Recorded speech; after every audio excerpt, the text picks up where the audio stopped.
Welcome to RBC's Markets in Motion podcast, recorded January 31st, 2023. I'm Lori Calvasina, Head of U.S. Equity Strategy at RBC Capital Markets. Please listen to the end of this podcast for important disclaimers. This week in the podcast, we highlight the most interesting question we got last week, some thoughts on earnings, and updates on our high-frequency indicators. 3 big things you need to know. First, layoffs for tech are spiking, a necessary step in the bottoming process for the stock market, while industrial layoffs remain low, supporting the soft landing thesis. Second, as we combed through earnings data last week, a case for stocks may be starting to emerge on 2024.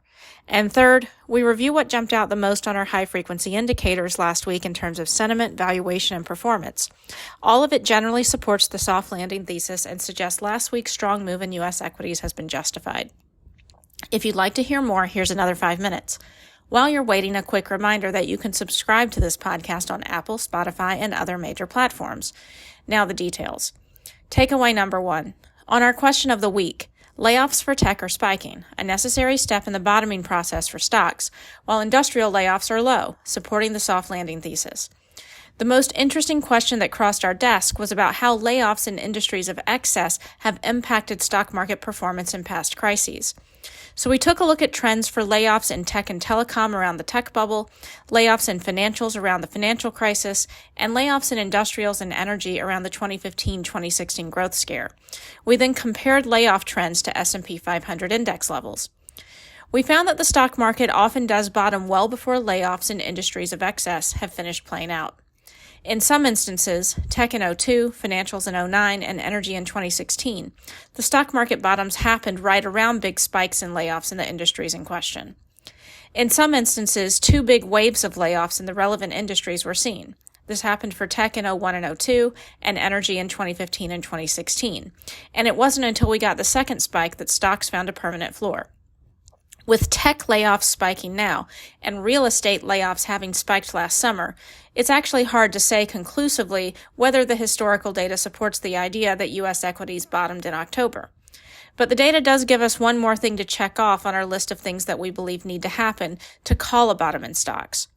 The most interesting thing I discovered as I was going through this industry layoff data rabbit hole, however, was that big spikes in industrial layoffs occurred during each of the big periods of economic stress that we examined.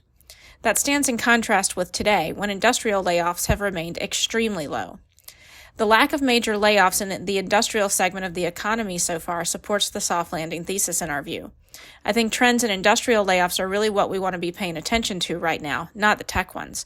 If the U.S. skirts a true recession, we continue to think it will be in part because the industrial economy is providing a bridge to the other side. Moving to takeaway number 2, a case for 2024 in the stock market is starting to emerge in earnings season. Generally, as we've highlighted in recent weeks, the earnings backdrop has continued to soften. Within the S&P 500, the percent of companies beating consensus earnings has continued to slow, dragged down the most by communication services, industrials, and REITs. Most S&P sectors are seeing downward earnings revisions to consensus forecasts as well as on revenues, or both. And the bottom-up consensus earnings forecast for the S&P broadly has now fallen to around 224. S&P 500 revenue growth is now also expected to stall, while margins are expected to contract slightly in the year ahead. But all of that's speaking to 2023. The 2024 stats continue to highlight recovery on the horizon. Embedded in the latest consensus forecast remains the idea that earnings and revenue growth and margins are expected to all recover next year. The bounce back is expected to be broad-based, with every sector seeing improvement in 2024 earnings growth compared to 2023. It still seems early for investors to be shifting their attention from 2022 to 2024, but that may be what is happening nonetheless. Wrapping up with takeaway number 3, what else jumps out in our high-frequency indicators? There were 3 things that caught our attention. First, investor sentiment continues to show signs of recovery off extremely low levels. We saw that in last week's CFTC update on U.S. equity futures positioning. Improvement was broad-based, seen for S&P and non-U.S. contracts, as well as small cap and growth. With last week's move, the bounce for both broader U.S. equity futures positioning and NASDAQ futures positioning appears to be roughly halfway back to previous highs, suggesting that the rally still has some room to run, at least for now. We're going to be keeping a close eye on this in the next few weeks as this data is moving very quickly. Second, the S&P looks attractively valued on PE using 2022's estimated earnings, either our forecast or the consensus, as well as using bottom-up consensus forecasts for 2024 EPS.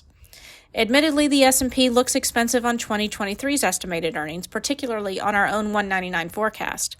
But if the stock market continues to rally from here, it may simply be because investors are starting to value stocks on 24 earnings rather than 23. And our very last point on the high-frequency indicators in this podcast overall, the S&P has started to diverge slightly from its 02-03 path, in a good way. We view both 02-03 and today as similar periods of messy normalization following major crises. This chapter of the historical playbook has called for U.S. equities to experience weakness through March before retesting but not breaching the October lows, and then embarking on a more sustainable recovery.